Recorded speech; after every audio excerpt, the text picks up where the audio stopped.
Dr. Bogdan Olar is a partner at AISYNG. He holds a master's degree in cybernetics. He is a seasoned business analytics and technology professional with over 9 years of experience spanning business analytics, sales, project management, and pricing and billing processes.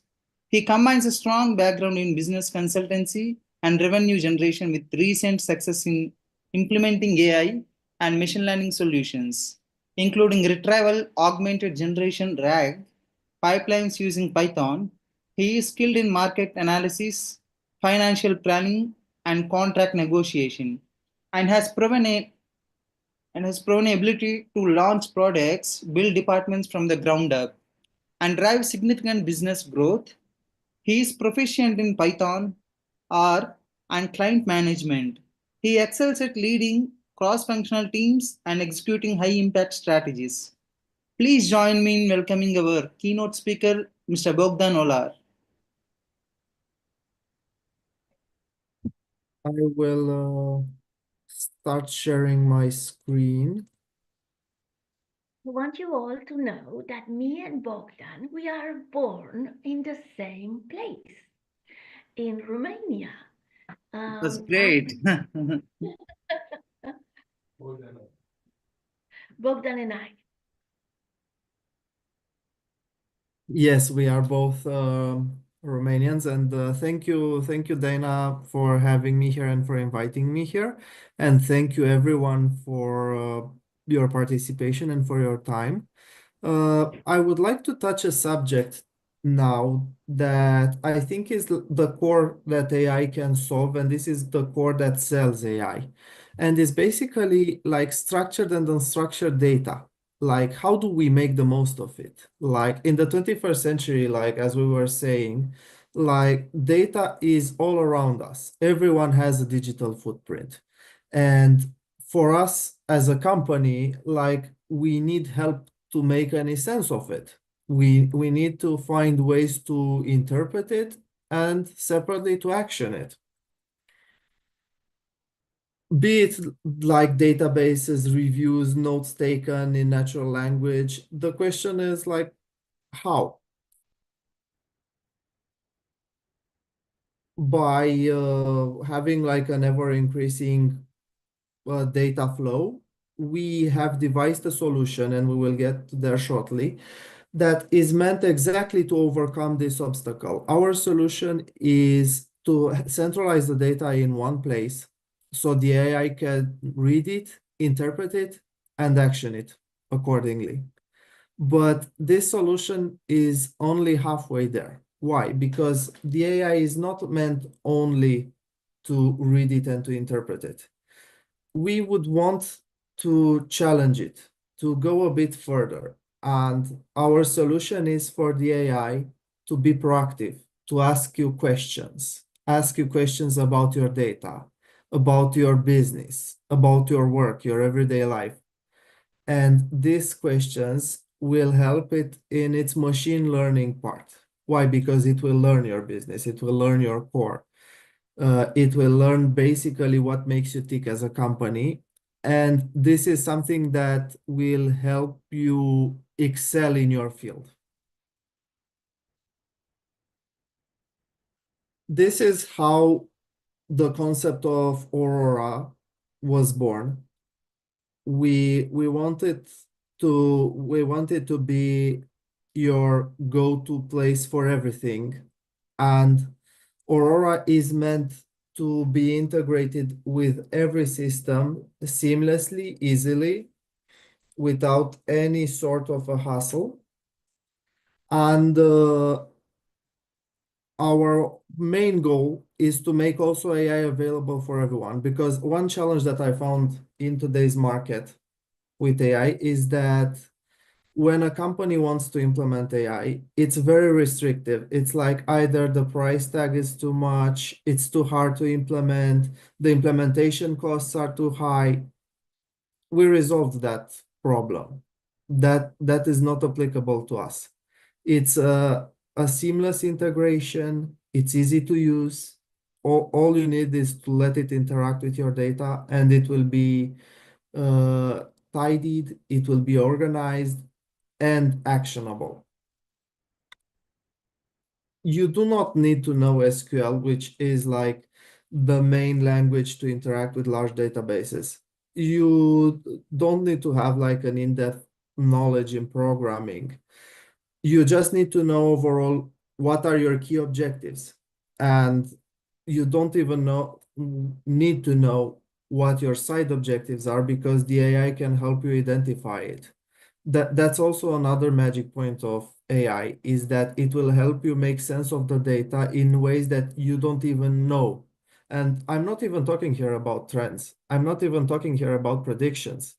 Even like from the noisy data, noisy, which means like messy data, unorganized data, let's say restaurant reviews for those that are working in the hospitality sector, or like just Google reviews for any other kind of business. It's very hard to shuffle through all of it. And the AI can help us with that. The AI can help us identify pain points, bottlenecks in our industry, and address them. It will be a lot easier to go through our 100K emails and identify what are the complaint points or what is everyone's feedback generally, so I will know to do it better. Also, like, what is the other advantage of AI is that we will need visual data as well. We will need to have graph charts, pie charts. All we need to do is to ask. The main point of AI is that the algorithm is in the background, the algorithm works, and in a beautiful way, it will just give us the visual interpretation of what we need. So no more like gathering the data ourselves, no more like having trouble with making any sense of it. The purpose of AI is to make our life easier and to help us visualize our data.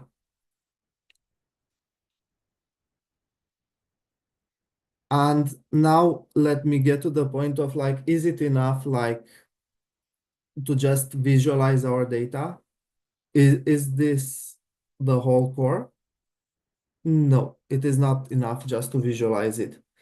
Our main point is to also make sense and to make predictions with our AI.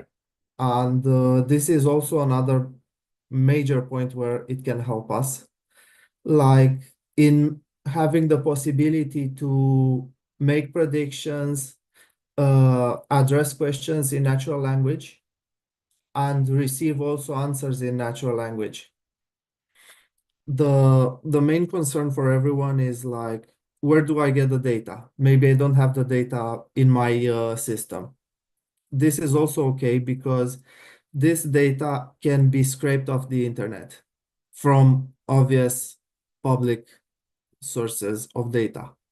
It will not be anything that needs to be done manually. Anything can be done on request. Like, you don't have to rely anymore like on a whole department of business analysts.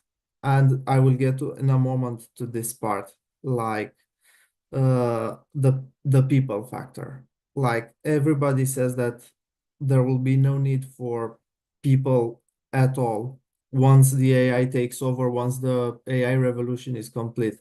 Uh, our company is actually the opposite, because we integrate the human factor with the AI factor. We don't just give the AI solution. We don't just give the AI out of a box. We integrate it with the systems, the client system, and then we say like, have a nice day, and we go on with our work. No, we actively listen and we help our clients devise business plans and approaches. I believe that the AI will actually create a lot more jobs than eliminate them. Yes, it will like eliminate like repetitive jobs, like there will not be dedicated people sending emails all over again. Like, now I know someone that actually had a department of people that were only doing this, sending emails and WhatsApp conversations and confirmations. There will be no need of that, but the need will shuffle, the need will change to a different sector. The necessity will be different. And this is the concept that was presented. This is the concept that we believe will be the future, like integrating the AI with a human partnership, being on a continuous trend of moving forward with AI, and AI making our lives easier and us providing feedback to the AI. This is also a very important aspect, because people just assume that when you integrate AI within a system, it will just manage to handle all problems without any kind of feedback. But in truth, actually, the AI needs feedback, needs to know like, oh, did I do this graph correctly, or did it encompass the whole request? This is something that requires a continuous AI and human partnership. We believe here that this kind of partnership can do amazing things. And another thing that I want to stress out is that, aside of the fact that we as humans can build uh, automatization programs and automate a workflow, we took this concept a little bit further, that our AI also has the capacity to write itself on demand. Like, you will have the possibility to ask something to our AI, and he has the possibility to rewrite its own code to fit your requirements, to fit your scope of work. And we believe this is very important, because in the 21st century, there is no linear work anymore. There is no like A to Z without any hiccup. The requirements change, the challenges change. You need to be flexible. And this was the core model for AI. And I believe in time, all the AI systems will go in this direction, to be flexible, to be written on demand. Another aspect that we want to take into account is the fact that the costs of implementation currently are high for general AI integrations. And I truly believe that also over the years, these costs will decrease as the technology progresses. For now, we are advocating for a very inexpensive way of integration, because we believe that all companies, be it like small, medium, or large, need to benefit from the AI progresses. And we want to make AI available for everyone. So this is a concept that I think in a few years will be available on the whole global market, personally. Also, like, the AI, as we just mentioned, will be able to handle vast volumes of data, both structured and unstructured, across multiple formats, databases, Excel sheets, Word, natural language notes even. Uh, there will be no need to interpret them by a human factor. They will just need to be added into the system, and afterwards the AI will be able to centralize and make sense of them. And just like some really final thoughts, we believe that the data in the 21st century is enormous. It's ever increasing, and this is why we need to be flexible. We need to be able to integrate AI in our lives and to be able to work with AI. This is why we listen to everyone. We listen to people's opinion, people's pain points, and we work with them.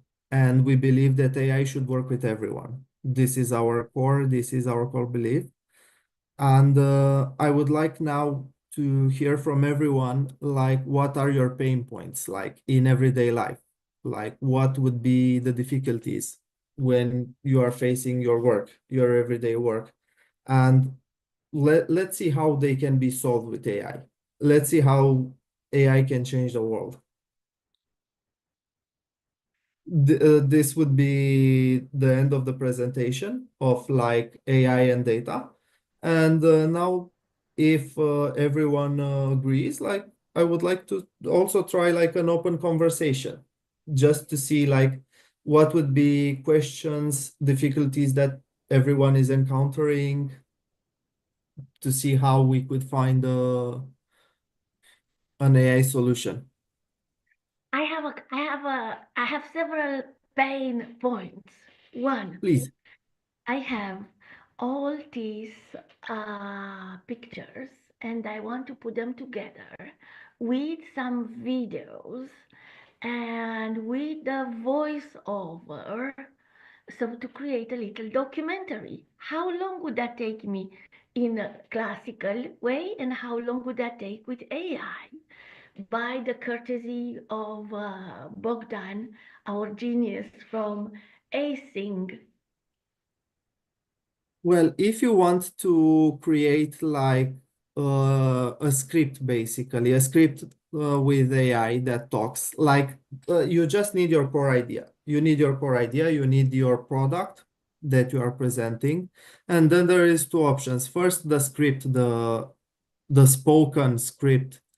You have the option to create it yourself, which will be a lot of time consumed in this regard, or you have the option to generate it with AI to present your idea, to present your product, to also present the population that is addressed to. The population, I mean by the clients, like some common points about the clients. Let's say like, for example, middle class living in London and outer London area, for example, like to have a common ground between them. And the AI can just start creating this. Everything can be generated as per your population Why? How? They collect data using from the natural internet. language processing. It's Natural language processing. What does that mean, natural language processing? It means that actually you talk to the AI in natural language, like without having a script, without having like a button, like let's say in programming language, execute command X or Y. No, you don't have to say that to the AI. You will have to start the conversation like, I want to say to sell, for example, deodorant to middle-aged people in the outer London area, middle-aged people that have no access to the supermarket, for example. And the AI will interpret this information and will create a message. You don't have access to a supermarket, you don't have access to a product, do not worry, we will deliver it to you. He basically interprets the pain points, makes a logical list of what would be the aspects that are most important to your public, and afterwards he will start to write them with natural language, with normal English, basically. So Question. please. A question. So between the documentary without AI and the documentary with AI, how fast you can do the documentary with AI compared without AI, and what is the cost difference?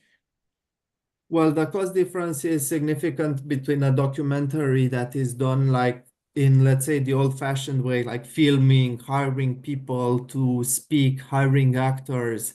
Uh, Honestly, I would say like the costs will be with AI 10% or less if you generate a documentary with AI compared to filming a documentary, having a script, having it directed. Like you have all these other costs And involved. time-wise? And time-wise? Time-wise, also it's a fraction. I would assume that a documentary would be filmed between 3 or 6 months, depending on its length. And the documentary generated with AI, 1, 2 months at most it would be to generate it, like to have the script and to It's generate not in a the it's not like this in a second, it's not that day. no, it is not like this in a second, because documentary also needs to be generated sequence by sequence, and there is a thing like you cannot have it come entirely unsupervised at the moment. Like, why? Because there is also a problem in the AI world. Like when you will leave an AI do unsupervised work, it may start to hallucinate. If you leave it like to work Yes. like this, like Second point. What if we give several photos and materials, so the documentary starts already with few. It doesn't start completely from AI. yes, if Does you that do make like this, you present it with a structure, there will still be a risk if you leave it completely unsupervised and you do not provide him with feedback that he will indeed start this hallucination. For example, you will have like sequences, let's say, for example, the history of London, and you will have like after 30 or so minutes, you will have the Eiffel Tower or the Oh, Brooklyn Bridge in oh boy. London. Another question. How about I heard they do AI, they write complete books with AI. Yes, So the author is not actually the author, is the AI the author. So what happened? The person gives few sentences and then the AI write all that and then you just clean it up. yes, this is the concept. Like you give a few ideas, you give your core idea, your core purpose. You have to give as much information as possible about your target audience, about the length of your work desired. You have to give him the guidelines. And yes, it can generate. But again, in my own personal opinion, you have to supervise it because there cannot be like 100% independent AI. This is what I believe. I believe in the partnership between AI and the human factor. It's best to have a human oversight. I believe that in the end, yes, the AI will generate the whole book, but it will not be 100% accurate. You will still have to go through it. You will still have to analyze it and to vet it for either small corrections, small alterations, and so on. The deep fake, is it something to be hyper worried about? I believe like in the current world, like with the legislation taking like action, if I am not mistaken, I believe 2 years ago, like there was legislation passed in the UK about deepfakes, because prior to that there was none.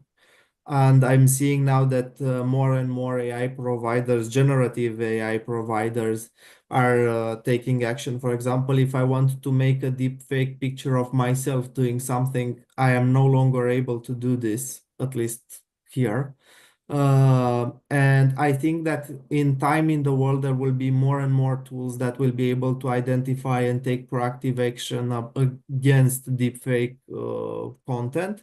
And also, like if we take into account the population, the world population from 2 years ago and now, we are a lot more educated on what deepfake is and what are the problems and risks with deepfake. So as the human population is evolving, so are the guidelines, the legislations, and the measures against deepfake.